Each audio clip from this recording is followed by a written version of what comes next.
আসসালামু আলাইকুম রহমতুল্লাহি ওয়া বারাকাতুহু। ভিউয়ার্স, আপনারা সকলে কেমন আছেন? আশা করি ভালো আছেন।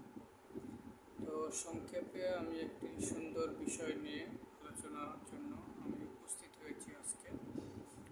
সেই বিষয়টি হলো দান। দান সদকা একটা অবিশ্বাস্য একটা ইবাদত, যে ইবাদতটা খুবই গুরুত্বপূর্ণ আমাদের ইসলামে। বিশেষ করে দান সদকা সবসময়ের জন্য বিপদ আপদ মুসিবত দূরের জন্য কাজ করে এবং রিজিকের জন্য কার্যকরী।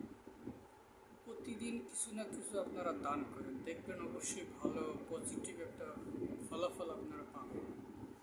আর দান সদকা করলে কমে না, সম্পদ দ্বিগুণ হয়। অনেকে মনে করে যে দান করলাম তো গেল না, কিন্তু আসলে না।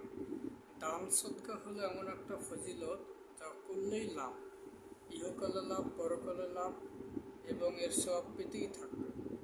এবং রিজিকের দারিদ্রতা এবং অন্যান্য অনেক উপকারে আসে এই দান সদকা।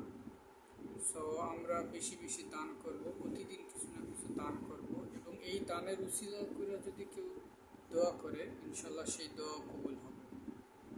সো আজকে আমাদের আপাতত সংক্ষিপ্ত আলোচনা এখানেই শেষ। পরবর্তীতে আমরা অন্য একদিন ভালো একটা আলোচনা করব অন্য বিষয় নিয়ে। সে পর্যন্ত আপনারা ভালো থাকুন, সুস্থ থাকুন।